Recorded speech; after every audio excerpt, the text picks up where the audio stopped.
Hello, MotoAmerica fans. Welcome to this latest edition of Off Track with Carruthers and Bice. I am actually in Mansfield, Ohio right now. I'm just going to talk about this for a second, Paul. It's VMD weekend, Vintage Motorcycle Days weekend. We have a round of Talent Cup, and that's the track is only an hour from my house. So I'm up here, loving life.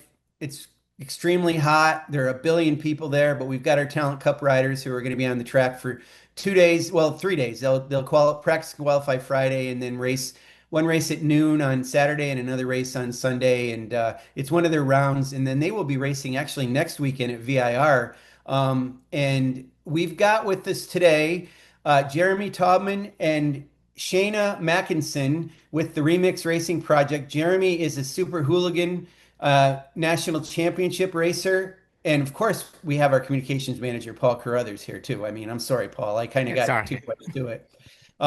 Jeremy's got a pretty long background in racing. We'll talk about that, but we're also going to talk about this remix racing project as well. So, I mean, let's start with the racing stuff, Jeremy, if we could.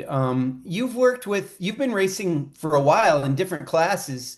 Tell us about your career and what you're doing with that.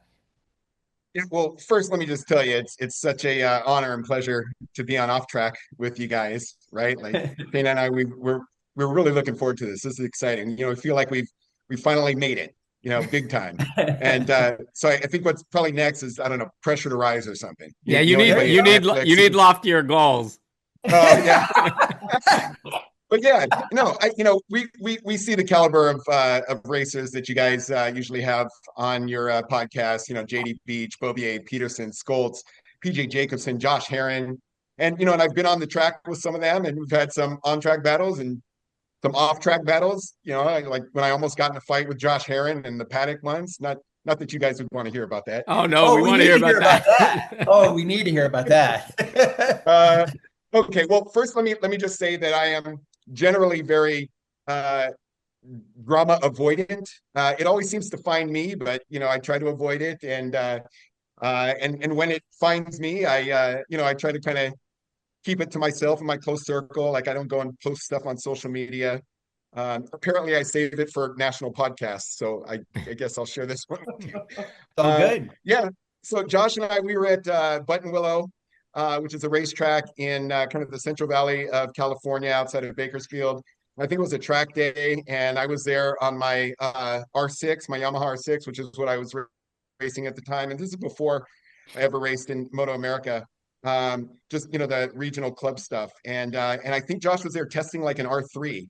And in the last sector of the track, there's a series of S's before you can kind of exit the track. And as we're going through the S's, there's really no room to pass. He just basically parks it, chops the throttle because he's going to get off the track, and I almost run right into him. And so as we come out of the S's, I turn around, look at him, and I'm like, give him this gesture, like, what are you doing? Right. And apparently I looked at him a little too long because I almost ran off. Well, I did run off the track. I blew the next turn. Got back on track. I didn't crash, and I finished that lap or that session. And when I come off the track, guess who's standing at track exit? So it's this guy standing there going, what's the deal? What's your problem? What did I do? And so I pull up to him, flip up my visor. I'm like, yeah, you stopped right in the middle of the S's. I almost ran into you. It's really dangerous. He's like, yeah, but you paid so much attention to me that you blew the next turn. You need to focus. And so him saying that, this was years ago, it still echoes in my head, being told to focus. So um, I go and I park my bike in the pit, and I come find him, and we start, flexing and John and talking trash and everything back and forth.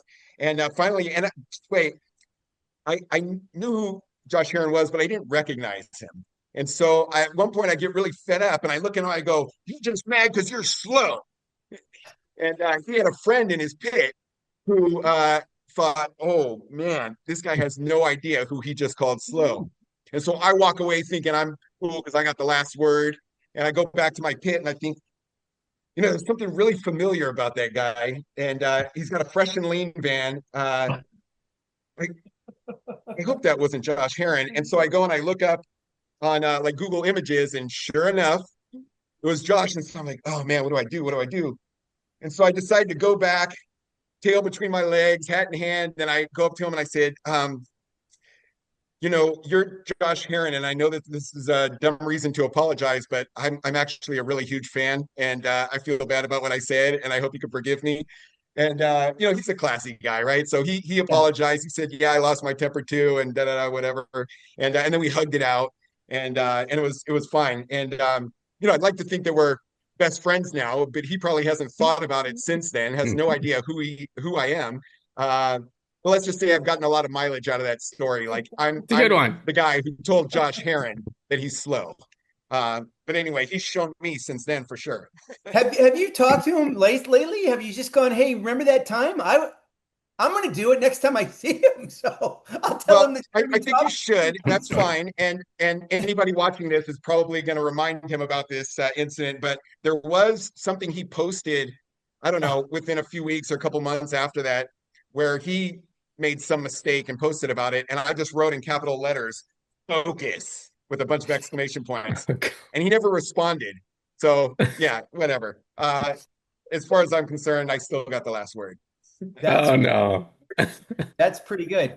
So this was a few years ago. Had at that time you weren't racing in MotoAmerica Yeah, then? so I actually, um, I've ridden motorcycles since I was a teenager, but I grew up in a family that really wasn't about um, motorcycle riding or racing or adrenaline sports or contact sports. My mom, the best mom that ever lived. We lost her about a year and a half ago, but she was a big supporter of me, but didn't want me to get hurt. Very anxious person. My dad is an academic, and just in fact, my first motorcycle, I actually had to go research at the library to write a report to demonstrate to my dad that it was safe enough for me to get a motorcycle.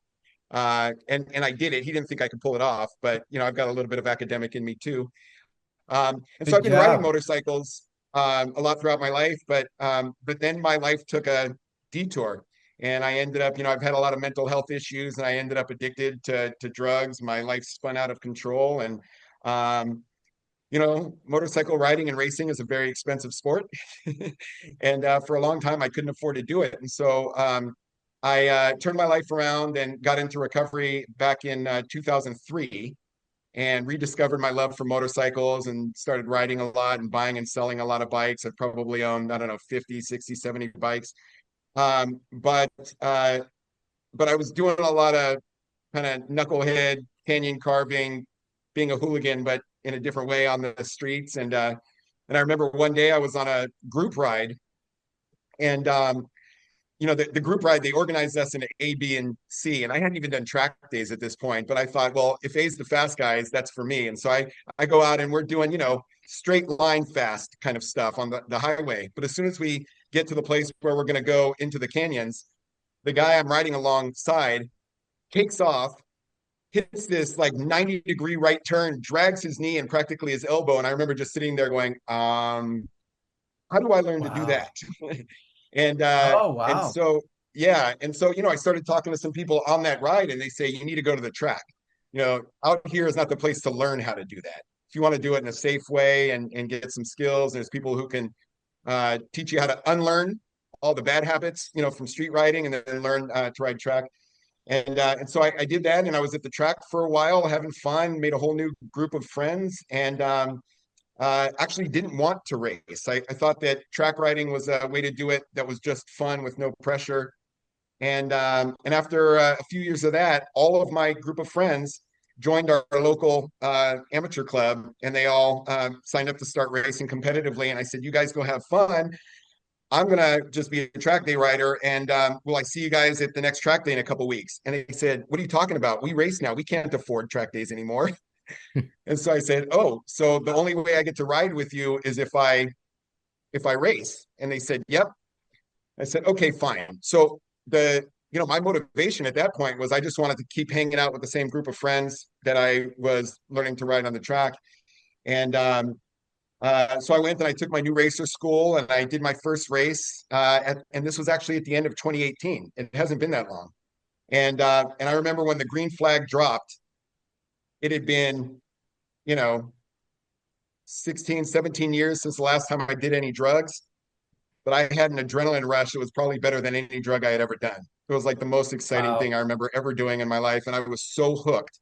And I finished that season getting a podium in my like second race, um, and people starting to tell me, I don't know where you came from, but it looks like you might have something. And so the next year in 2019 was my novice year, and I took a whole bunch of class championships, and I remember at the end of that first year, um, you know, in this club, like probably most, if you have any championships in your novice year, you have to go to expert, but you could petition the board and see if you can stay back another year, kind of sandbag. And I remember asking a friend of mine that I did my novice year with, what does he think we should do?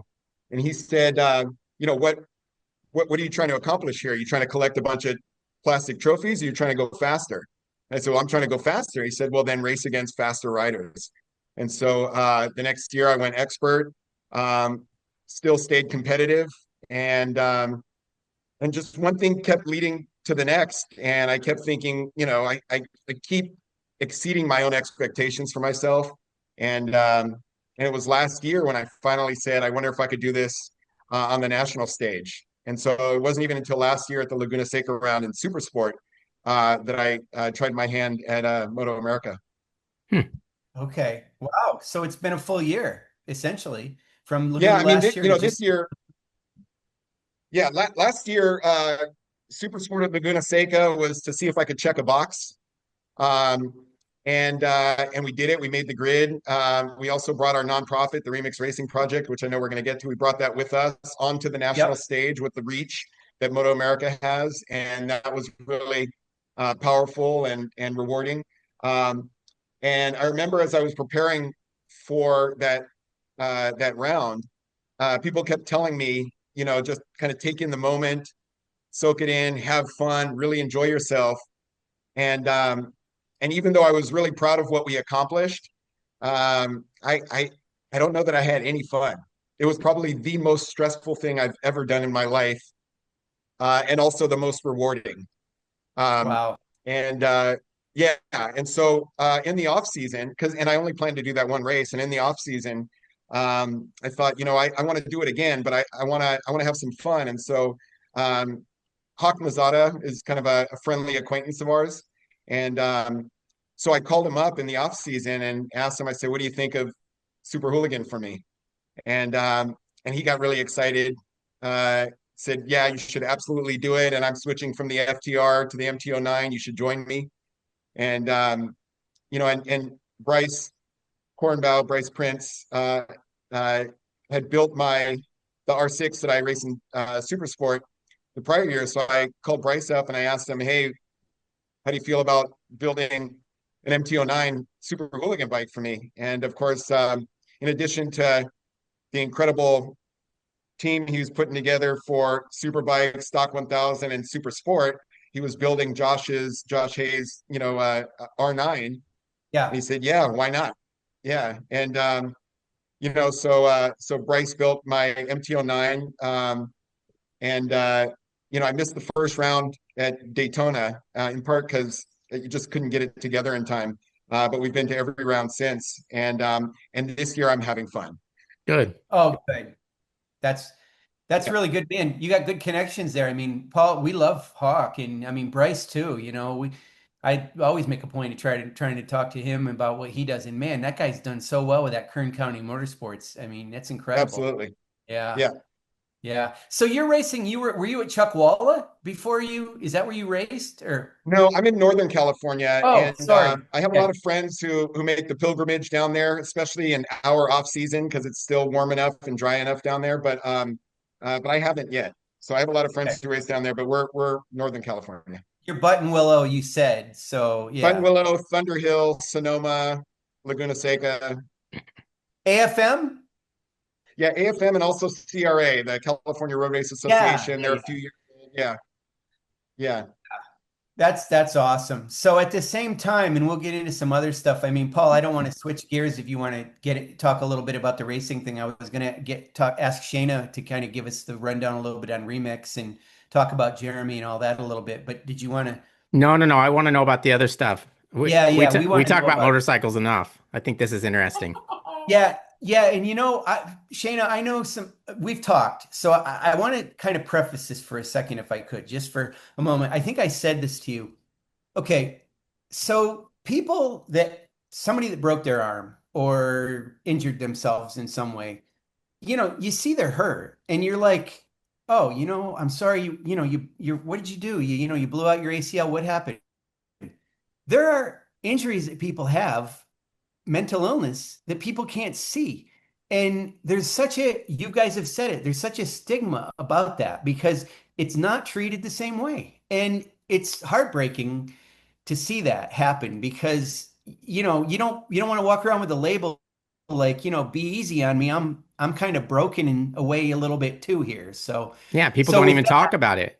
no, no, That's the exactly. biggest issue, right? Is that they don't feel comfortable and they don't know where to do it and who to do it with. Right. One of the things I think that is neat about the Remix Racing project is that we're creating that environment and that opportunity for people to speak to us about what's going on. One of the things Sean and I spoke about when we met, which really connected us on what we're doing, is I asked him, I said, does it look like I survived breast cancer? Um, I survived very aggressive 57 treatments of chemotherapy and radiation, had no hair, had no fingernails, have had multiple surgeries and continue to still have to be checked all the time because of the type of cancer that I had. Um, you wouldn't know that walking down the Not at street. all. You wouldn't know that standing at the paddock. You wouldn't know that, there's been races where I'm wondering if the test results are going to come back and I'm still going to be free of the big C. Um, I know how hard it is in a lot of the stressful situations that we're put in, that we choose to put ourselves in on the racetrack. Um, so if I'm choosing to put myself in those crazy situations and still need the support from others, then I think that creating a spot for everyone that allows them to come out and say, hey, you know what, I'm struggling. Um, can you listen? Can you maybe give me some guidance? Um, it just, I don't know. It's something that I think is very much needed. And I think taking away the stigma of we shouldn't talk about it or shh, Yeah. so and so has something going on with them. I'm afraid to ask for help. It's no longer something we need in our culture. It needs to go away. And yeah, we're here to make that happen. Yeah, and that part of it, in your journey so far within MotoAmerica with this, has it been fans, staff, people, riders, all of the above? I mean, have people openly shared with you guys on their kind of their situations? Yes, and How do this is you how do my you get favorite that? question. It's Oh, really my favorite question yeah. because I really thought going into this experience, I'm a mom. I've raced two racers. One was a Moto America racer, and the other one is on her way, hopefully soon. Um, Yes. and when you're a mom on the paddock, people talk to you about things that not are just typically not something that would come up in casual conversation. I think you put yourself out and become vulnerable just because you're being seen. People are watching you go through this really intense experience that goes super high and super low. And I think we're creatures of always looking to other people to see how they're reacting to then kind of gauge if, where we're going with it or if we're safe or. And I think that having people from the Moto America staff to fans that have just had children that are suffering postpartum depression or racers families that have come over and said, hey, you know what, this is incredible. And I've got this going on. Do you think you have a minute to talk to me about it? Um, Wow. so yeah, it's really it's run the gamut. And I think that's the momentum and the reason why we are standing so strongly on this soapbox is to make sure because it's obviously needed in not just our community, but throughout, but really our community in specific. I think that yeah, I think that So it's it's paddock therapy yeah, it and it's is. free. It is. It Damn. is. Yeah. Man, Yeah. you might be really busy with Sean and I next year. You know what? You got Sean and I had a most incredible Oh, conversation. you You come did. over and Oh speak yeah. to Paul. Yeah, well, you Oh got to Um, get to me next. yeah, and I don't even want to call it paddock therapy. I just want to call it a space that we create that allows people to be their most authentic self. Right. Um, Show up and say, hey, you know what? I experienced that, and wow, yeah, I can learn from your experience, and you can learn from mine. Now it's funny. I think most people, correct me if I'm wrong, but most people feel more comfortable talking to people that they don't know about some things when it seems strange that you would, but you don't talk to your friends about it. It doesn't necessarily, you don't want necessarily a stranger, but they might start out as strangers, but they'll only reach a certain level of friendship. Is that Yeah. kind of how it works? Jeremy, I'd like to pass it over to you because you have a little bit more expertise in this than myself, but I would agree with you, Paul. I absolutely agree. I think that there's a level of, but yeah, Jeremy. Just gonna say, I think it depends on your friends, right? Right. Like, one of the things that one of the things that we've created with the Remix Racing Project, which is a nonprofit that actually has three different projects, three different divisions. One is the race team, where we use it as a platform to kind of, you know, get people's attention so we can have these kind of conversations. But we also have a teen outreach program called Remix Roadshow. And then we also have a division called Remix Recovery, which is not motorcycle related, but it's based on a book that we published and a network of peer-led support groups. And the Remix Recovery process that's kind of framed or outlined in the book that we build into these support groups is about creating a brave space, a space where you and the other people in that space can be vulnerable as part of the healing kind of therapeutic process, so that you can kind of, like Shanea said, rediscover your most authentic self and connect with people in a way that is it's safe to be vulnerable, right? Because we accept one another with everything you've been through and all the baggage you bring into that space. And so I think that, the friends that I have in my inner circle are ones that, we cry together, we share our deepest, most intimate pain together. We're not ashamed to say that we love you, and we're thinking about you and we care about you. Uh, it's basically, we create a space that's stigma free and judgment free, and it's really therapeutic. And what happens in the paddock is we've found, and the reason that we kind of formed and launched the Remix Racing Project is because we were starting to have these conversations with other people in the paddock in a way that felt like there was an opportunity. There was an unmet need in our motorcycle and racing community. I mentioned to you that I'm in recovery. A little over 22 years ago, I was homeless, I was unemployed, I was unemployable, in and out of jail. I was in and out of institutions. I was 5150'd. And I don't Wow. say, and I'm not proud to say that, but I'm also not ashamed to say that. And, one of the things I really love about racing in MotoAmerica is the focus on the fan experience. Like, I love that. And I love that, when I go out to race, whether I finish toward the front or toward the back, there's, tens of thousands of people who are there standing and cheering for us. And then I know hundreds, maybe hundreds of thousands, maybe millions more through all of the different media that are really rooting for all of us.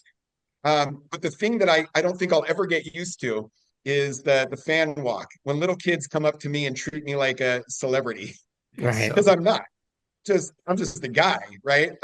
I'm a guy who is trying to push myself and see what I can accomplish next, because I keep turning things that used to be impossible to me into something that I'm capable of.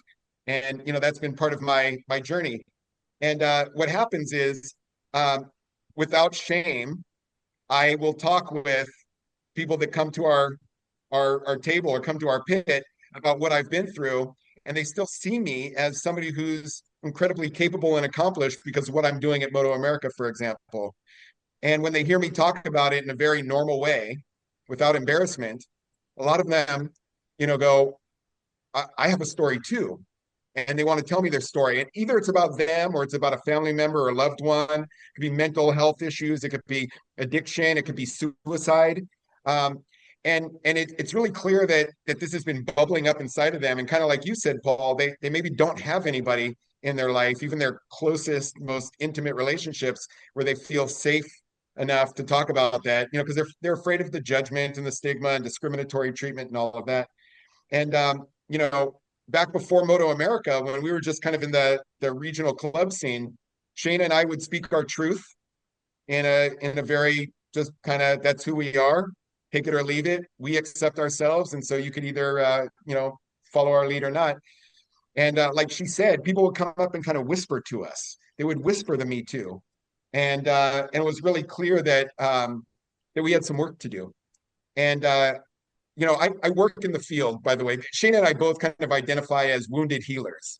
So the work we do in both in the nonprofit and in our lives, and what I do in my profession is try to pay it forward. What we've learned in our own kind of healing journey, and which also includes finding a community of loving, compassionate, kind of judgment-free folks. And what was becoming really obvious to us, and then I went and I dug up the research, is that folks who've been through what she and I have been through were disproportionately overrepresented in the motorcycle community. And not to bore you with statistics, but turns out that about 20%, or 1 in 5 US adults, have a diagnosable mental health condition. And close to that, but a little less, maybe around 16% of US adults have some kind of addiction, alcohol or other drugs. But those numbers are much higher in the motorcycle and racing community. And it's not that racing does it to us. It's that, some of us find throttle therapy to be very healing, really help us focus, ground ourselves. It's almost kind of a mindful meditative practice, but it's really in the connections that we make in the community, right? Whether we're riding the bike or we're supporting the rider, part of the team or the family member, it's the connections that we make in the paddock, in the community, that are really, really therapeutic. And I think a lot of us are attracted to this community for that reason. It's a place where we feel safe and accepted, even with all our baggage. And so that's what the Remix Racing Project, that was the origins, is that we wanted to see if we can create more of those spaces so that people could feel comfortable in their own skin, wherever they go and whatever they've been through. One of the things. Go ahead. Go ahead. Sorry. Go Go ahead, ahead. Sean. Well, I was going to say something that is going to sound probably not good, but I want to say it in a way that is the paddock the island of misfit toys? And I mean that in the most loving way possible. I mean that. I want to own that. I want to own that. Yes, it absolutely is. And the misfit toys always win in the end. Think about how happy Yes. they are because they get to be who they are. And Yeah. nobody judges them for the broken elephant toy that doesn't wind up and barks like a dog. I would much rather have people go through this experience of life being who they authentically are than trying to cover up for some kind of unknown stigma or I don't know, it's just put on us. There's no time, there's no reason for it. It's just not, it's senseless. Yeah. It's Well, senseless. I'm glad, Jeremy, you touched on the fact that, I didn't want to say, I mean, in some ways, I guess the racing paddock is a microcosm of society. But to your point, it's a little bit more special than that. And it's because people are pursuing a performance related thing that's kind of edgy and a little risky, obviously. And it's what some of the stuff we love about it, obviously. So the people that are involved in it are not necessarily your average Joe. But I said this to you guys before. This is another concept I want to throw past you.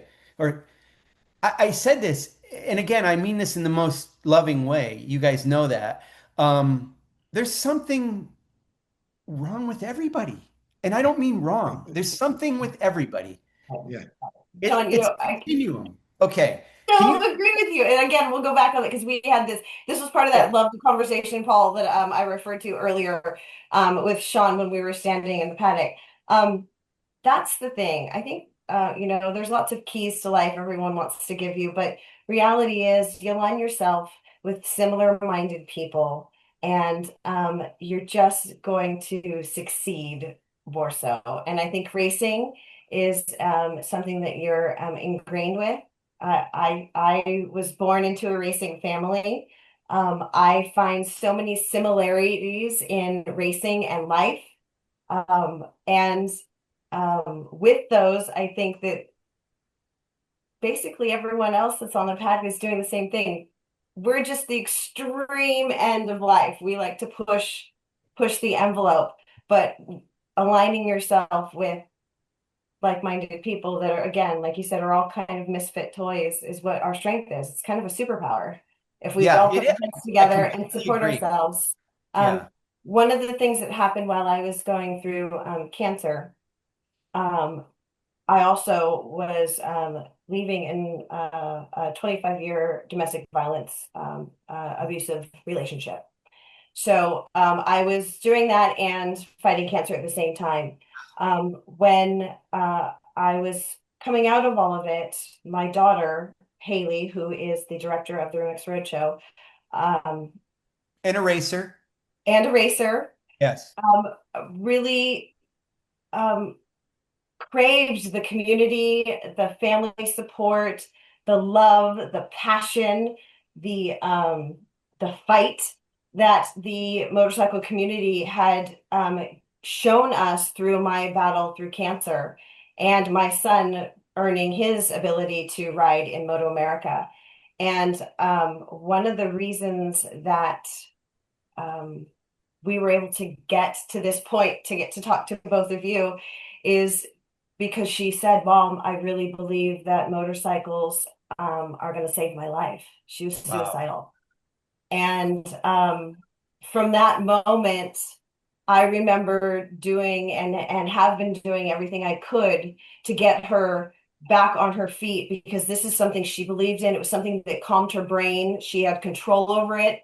She could the next corner was the only thing that she could think about. It was the only thing that she could control and was all in her control. And it gave her the sense of peace. And one of the things that I find is in talking to the racers and talking into the supports, the moms and the dads and the uncles, is that in the end, this community, everyone finds peace in this chaos. Um, so yeah, I think that the banding together and aligning all of our superpowers makes it even more of a healing place. So yeah, kind of going back to the paddock and therapy. I think we're all bringing therapy to each other by showing up at the paddock and on the paddock and supporting each other the way that we do. I think Jeremy and I are just kind of going, yep, make sure that everybody's supporting each other because it's important. Yeah. Yeah, Yeah, for and it's sure. funny because, we all have times where we hate it, right? Something bad happens, something, Sunday afternoon after we've crashed and we're trying to pack well, up to go home, maybe. yeah, or Sunday night when Sean and I are trying to finish all our stuff and everybody's eating dinner and they're gone and we're sitting in some lonely media center, right? But then Right, with the it's lights it's out. it's funny, you Yeah. enjoy your time away, but you really can't wait to get back. Yeah. So And I true. also think there's something to be said for the people in the paddock because it's kind of gruesome, but really every conversation you have with somebody in that paddock, it could very well be their last conversation because of what they do, right? I mean, they're Absolutely. all participate. We're not obviously, but the racers are participating in something that is obviously dangerous. Bad things can happen. So I think that brings a lot of people together, that because they have that same fear. And I don't know that it's necessarily fear, but they have the same feelings about things like that. Um, Agreed. so it's definitely it's a different way of life. The paddock is just a different feel to it, I think, than most communities. But I think it Mhm. really is a community. Agreed. You know, Agreed. to that point, Paul, so I have a close friend of mine, my best friend, his name's Sam. He lives on the East Coast. We met in California. He was here for a year, and then him and his wife at the time moved back to the East Coast because she was pregnant, and we've stayed friends ever since, only long distance relationship I think that's probably ever worked, but it's been about 15 years. And he's Wow. gotten to know me, but he's not a motorcycle guy. And he He's gotten to know me over the years and my passion for riding and racing. And he's been coming to a couple of the events, both to support me and even be on the team, be in my pit crew. And he was asking me some questions at this last round at Laguna Seca about whether I get afraid on the track and and if I'm afraid of getting injured, right? Because it is, in some ways, it's a life and death sport. Our global community has lost several riders actually in the last couple months, and but what I told him is that I'm never actually afraid of getting injured. High tolerance for pain, whatever. And I've been injured really badly, and I have some kind of permanent injuries from motorcycle crashes, but that's never what I'm afraid of. What I'm afraid of is if I crash, it's a kind of failure. And this goes to I don't want to speak for all racers, but I've talked to a lot of them, and I've watched a lot of documentaries, even about the top guys like MotoGP racers. And I think this, first of all, it's a kind of a probably one of the number one human fears is fear of failure, and that might mean something different for different people. On the racetrack, crashing means that you're going to lose the race. If you're a privateer like me, it's also very expensive and everything else. And then you also got, all the people who are there counting on you, rooting for you, who've invested in you, sponsors, family, your team, friends, whatever. And the thing is that there's a lot of ways that writing is therapeutic, and even that it's a metaphor for kind of the therapy process or the recovery journey. There's like no mirrors, right? So we're never looking back. We're always in the moment, looking forward. We're just focused on the next turn rather than the looking too far down the road, but just where we need to go. But what I think is maybe the most therapeutic is that in racing, as in life, failure is inevitable. Like, it's inevitable. The fastest riders, the world champions, have failed a lot. I remember, I think it was one of your podcasts with Kyle Wyman, and he was talking about how, he's experienced that. So when he goes in, I think this was after the Dakota round last year, and he was talking about him and Troy, 2 points apart, and how, getting in the right headspace sometimes means not ignoring the possibility that he's not going to achieve his goals, which, last year, that's what happened. He says, but that's part of it because you've been there, you know what it's like, and we do it anyway. And Remix Recovery, part of the Remix Racing project, is really about learning for each of us that we can do it anyway, that failure is inevitable. Now, we incorporated a motto that I think was originally coined by Nelson Mandela. He said, I never lose, I either win or I learn. Right? Like, that's the way we like to approach this. But the fact is, there's all kinds of reasons to be afraid. There's all kinds of reasons to avoid doing whatever you want to do or need to do to accomplish your goals. And you can still do it anyway. And the more you do that, it's not just that the more you also succeed, it's that the more you learn that you can be okay even when you fail. And when you're in a community of people that love and support you no matter what, you find out not only are you okay as an individual, but I'm still accepted by the people who matter to me and whose opinions matter to me and that sort of thing. And that's, I think, really something that is maybe the most therapeutic. And again, I don't want to speak for other racers. I don't know if that's what they're most afraid of. But that's the thing that comes up for me. And when I do fail, when I do crash or I get past or lose the race, I feel it so deeply. I'd like to think that's because of my own mental health stuff, but maybe it's just my human stuff or my racer stuff. But to learn that you could do it anyway that's, I think, one of our superpowers also. And there are so many people that are missing out on living life fully because they don't realize that they can also just do it anyway. And that's part of the message that we want to give people. It's part of what we want to demonstrate by being out here and telling our story, telling our truths in a very kind of proud and normalized way. And we've been able to make a meaningful impact on real people who have, kind kind of joined our community and discovered that about themselves, and then they pay it forward, and it's really growing. But that's to me, that's really the key of what we kind of discovered in this sport and in this community that can extend to our lives even outside of the paddock. Well I want to said. I want to ask, yeah, that was great. I want to ask you, both of you, or whoever wants to answer this, about something that's always fascinated me about people. And it's in any walk of life. And it's people who are absolutely exceptional in a specific certain area. Steve Jobs, Albert Einstein, Valentino Rossi, Michael Jordan. They're I- again, I'm struggling for the right words. They are so exceptional at what they do that they can't be regular people. They can't, there's a little something different about them. Ben Spies will tell you that. Ben knows that about himself. He knows one of the things about him that makes him great at what he does is he's a different guy, you know? Yeah, So I don't think I've ever met a top net notch motorcycle racer that's normal. yes. And I mean, none of us are normal, but I mean, I think the really word's typical, Paul. The word's typical. typical. I'm gonna Okay, agree. thank Yes, you. it's typical. You're But, welcome. but, Yeah. and it's true. And it's like, it, like take road racing, for example. Unless you're Mark Marquez, there's always going to be somebody better than you. Like everybody in the world is he's better than them. And if you finish sixth place, the guy that finishes third's better than you, at least on that day. So that's, I think that leads to some disappointment. But people need to realize that too. It's like not everybody's going to win. In fact, not everybody's going to finish in the top 10, and we need everybody, and so, but yeah, I think it'd be hard. But those guys, like Sean said, there's something different about them.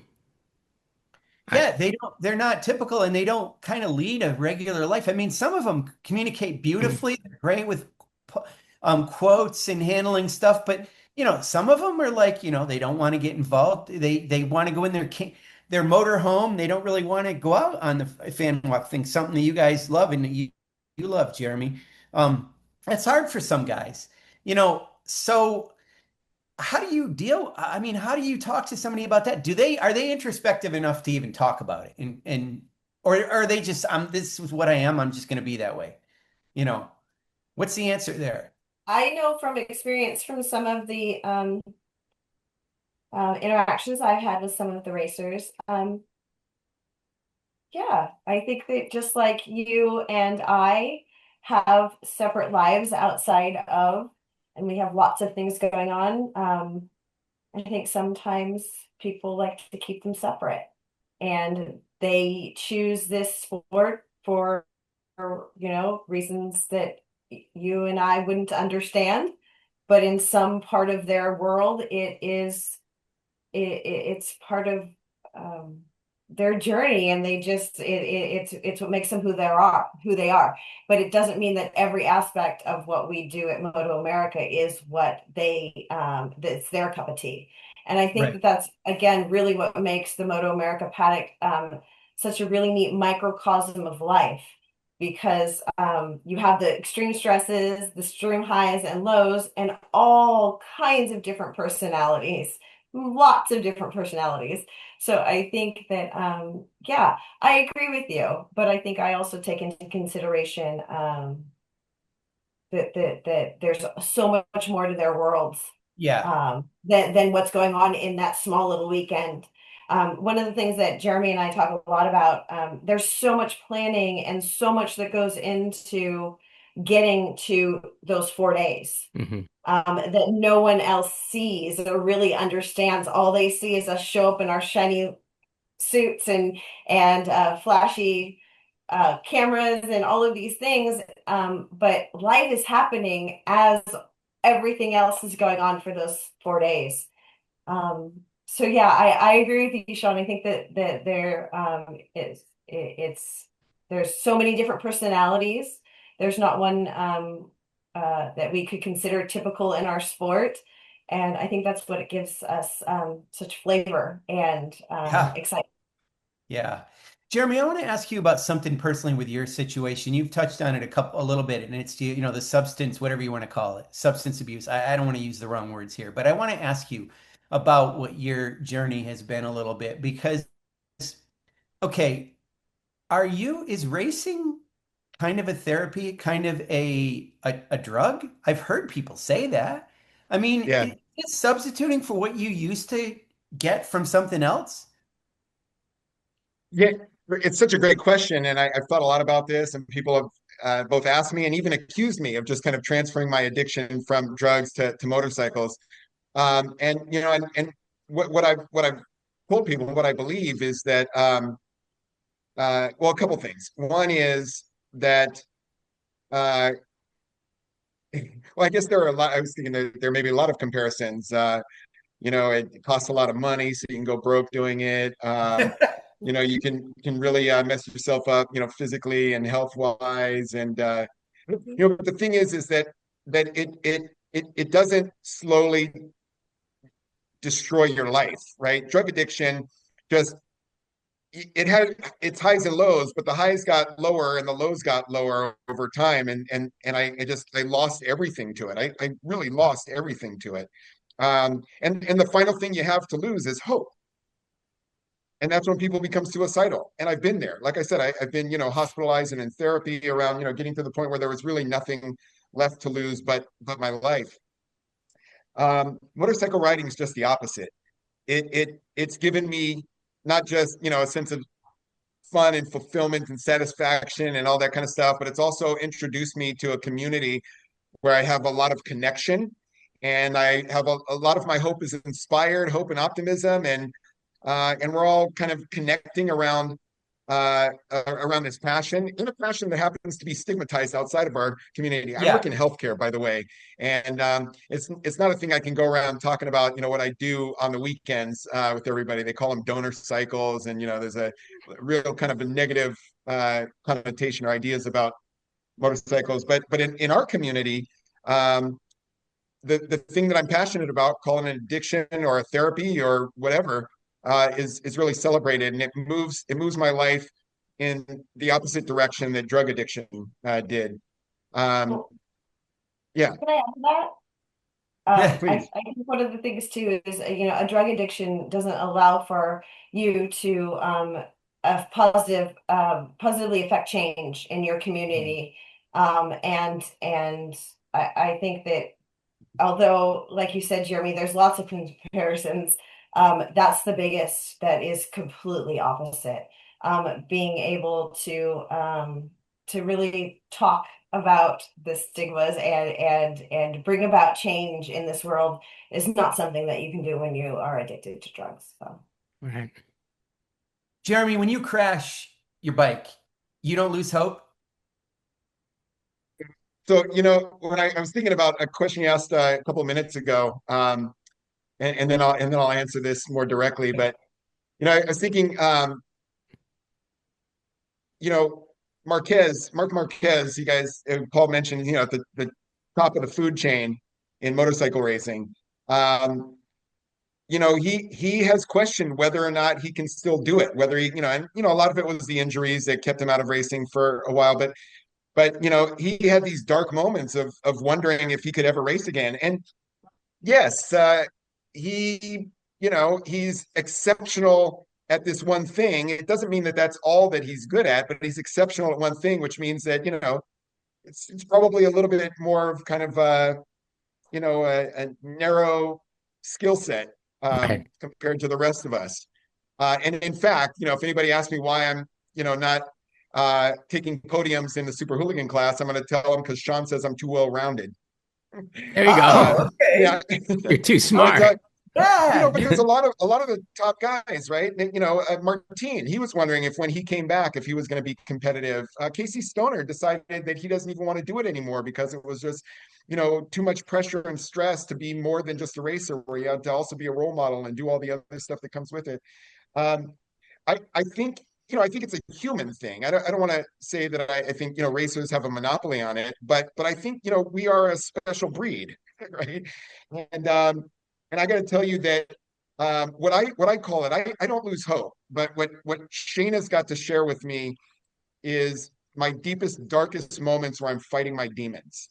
And I call them my demons because they really want to destroy my confidence. They want to they want me to fail. They want me to give up. And you know, they've been there with me one way or another all my life. Like I said, I've been dealing with this kind of stuff my whole life. It's probably what, you know, drew me to drug use. And even after I stopped doing drugs, it's still kind of something that I've had to struggle with. And I think a lot of us do. Um, and you know, but I think that's part of it. And it's kind of like what I was saying with the failure is that that we can learn that we can still chase our dreams, we can still pursue our goals, we can still make decisions that are aligned with our values, even when it's hard, and it will be hard. Like that's just part of the deal.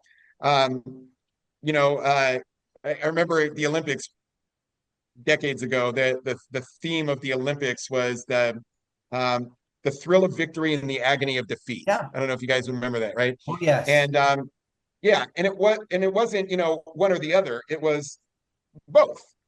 And you know, and maybe this is because I'm an intense extremist, you know, addict at heart or whatever, but the highs are super high. Like when I exceed my goal, I remember the first time I scored championship points in Super Hooligans. It was the second race of my first race weekend. And I probably was more excited than I don't even remember who won that race, right? I did my cool down lap acting like I had won the race. You know, I was applauding the fans, pointing to them hard, you know, I took my time, I soaked it all in. It was the greatest thing ever. And I got to tell you, you know, in that moment, it was one of the best feelings ever. And I got to have that because I'm also willing to suffer the agony of defeat, right?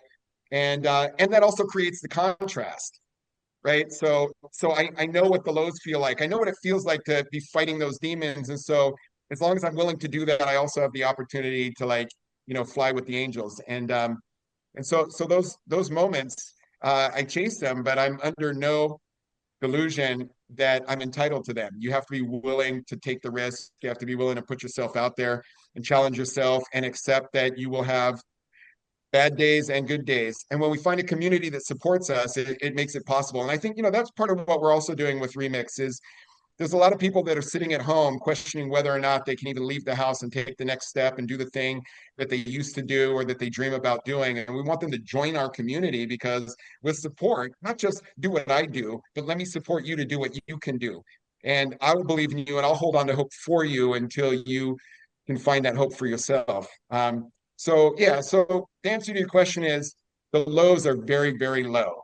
But when you learn that if you're willing to do that, then you also get to experience things that are otherwise inaccessible unless you can go all in and have that perfectly human experience that's always going to be a mixed bag. Yeah, and you know, we've talked to other riders in the paddock. I mean, obviously there can only be, you know, this idea of there's one winner and the rest are losers isn't the case. You can be a winner without taking the checkered flag first. You've said that where you Yeah. finish a lap time, a personal record that you've done. I mean, you have success in many different ways in racing that isn't just standing at the top of the podium, obviously, right? Yeah, yeah, yeah, You know, absolutely. You know, I'd actually like to touch on this. This is something we talk about, and it's true to life.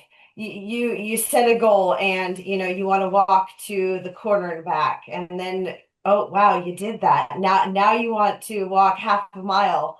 Or we always joke about you know, you set your goals. Now what are you going to do next? Well, we have to set bigger ones. And I think that that's really kind of the theme of Remix is, well, we tried that. That didn't get us to our goal. What did we learn? Let's pick up the pieces. All right, let's try again. And I think that the more that we normalize it, that's just part of life. That's part of the process. Everyone's going through it. They're all just at different stages of that same cycle of, yep, didn't work out. Okay, start again, try over. Yeah, that's really what I think is what makes Remix the strongest is we're leading by showing and doing. We're not just going to preach it. We're going to make sure that we continue to walk the path with you. And like Jeremy said, if we have to help hold your belief in you for a little minute, just until you get going, then pop it over the fence and we'll hold it for you so that you can get going. Yeah, and I want to do a little plug for you guys. So it's, well, let me get it in the right place here. It has to go where Sorry, your it's face is. oh, that's right. Is it? Okay, where No, my here there it you is. go. There you go. Okay, the remix racing project as I talk behind it. And if you can see it, you might have to get bigger, but it's remixracingproject.org. There's a phone number on there, which I'm not going to attempt to tell you guys. You guys should get on there. They got some really cool things where I don't know if you can do, maybe you can do it on the website. You guys can tell us, but your paddock spot, you can point your phone and these riders come to life like Fabio, MotoGP guys that talk about what they deal with their mental health, correct? Oh, that's cool. Yeah, one of the Yeah. things that we've developed through Remix Reality, which is another arm of our project, is we're using high technology to encourage people to experience and understand and learn about different aspects of mental health. So using AR technology, we have created an experience where you can, and it isn't currently on the website Okay. because we've revamped everything, but it is going on there. And you can, like Sean said, open up the app, and we've created an experience where we've pulled clips and put together how other MotoGP racers deal with the stress. Yeah, so that's one of the kind of Cool fun deal. techie stuff that we're working on. And then we're also working on Remix Reality with the virtual space, where in super beginning talks with a large national nonprofit organization to do a pilot program using the Oculus headsets that would allow paraplegics and quadriplegics to access the Remix Reality world and potentially attend a MotoAmerica race through us and our Oculus experience. Wow. So Wow. we're working pretty hard in the back end to try and yeah, push the message in lots of different ways, not just from the motorcycle aspect of things. So yeah, That's incredible. thank you. And this may be obvious to our viewers and listeners, and probably is obvious to Paul. I'm a little slow on the uptake sometimes, but I do want to say this. You guys are in a relationship with each other. Clearly, it's obvious. Aren't just colleagues with this journey, and you're not just on this team together, but you have an involvement with each other, and that's something I wanted to point out because you're so with that in mind, you guys help each other a lot, I'm sure, on a day-to-day basis with this journey that you're both on, right?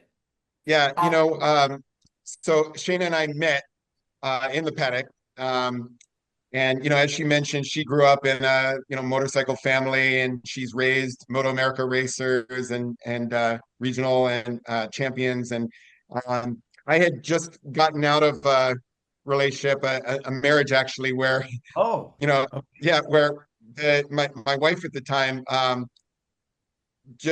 she could no longer relate to me because my passion was really not just racing, but the community, the racing and motorcycle community, um, and uh, and it was just too much for her. I wanted her to be involved, but it was just not her scene, and I can't not be me. I can't change my spots. This is who I am. This is what I do, and um and so and I was really kind of content just being a racer. It was going to be me and my dog and my motorcycle.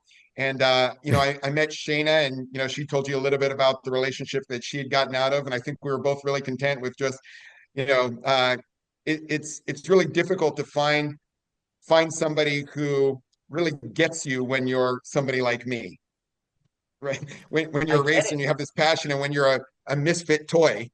um, and our first date was a motorcycle ride. And we had our headsets, and we thought we'd go out for like an hour and just kind of spin around and go home. 12 hours later, I was dropping her off, past both our bedtimes. And during those 12 hours, um, I got to know about this incredible, incredible human being who had been through all the things that she just told you she'd been through, and somehow managed to not just keep going, but keep a positive attitude. And that was so inspiring to me. And I'd like to think that I had a way of doing that. And I told her my story, but it was just so inspiring. And I think we were just kind of kindred spirits. If you believe in soulmates, I found my other half. And And what happened was over the course of our relationship, and as we kind of formed the idea for the Remix Racing project, we developed what we refer to in Remix Recovery and in the book that we published of a brave space, where it became safe to be really vulnerable, and where it not just this is who I am and what I've been through, but even when we talk about I made a mistake and I feel really bad about it, and or I'm really struggling today. And I, like you had mentioned earlier, Paul, is do you have people in your life that you can be completely kind of candid and honest and open with? And we started creating that space, and we said there's something really powerful here, and it might be easy for us because of our connection, but I wonder if there are some principles of the way we do it that we can teach other people. And that formed the basis for creating this space in the paddock, but also in the community at large, and in our support groups, and even in ways that we teach people to go out and build these into their relationships, people they care about but don't feel that they've been able to have that healing safe and brave space. So yeah, she's an amazing woman. I'm so grateful, so fortunate, and somehow she not only has accepted this crazy misfit toy, she sticks around. She actually likes me. Liking is as important as loving. Liking is almost more important than loving. So good job. And I absolutely do. Yeah, and you guys will be with us at the next time we're at Mid Ohio in basically a few weeks. So we go VIR, then we have our mini cup out in Road America, and then we go to MotoAmerica, or we go to Mid Ohio, and you guys will be there for that Super Hooligans round. You'll have your paddock set up. You guys will have your virtual thing going, and I encourage anybody to come around. Riders in the paddock, our officials, our volunteers, and certainly our fans to come and see you guys, because it's just worthwhile to talk to you guys. You're a bright spot in our paddock for sure. So yeah, thanks for joining us, and I'll come lay on the couch. Please do, Paul. I would love to talk to you and see you in person for sure. All right, you guys take care of yourself. Thanks, Sean. Thank you all. All right, bye guys. Bye.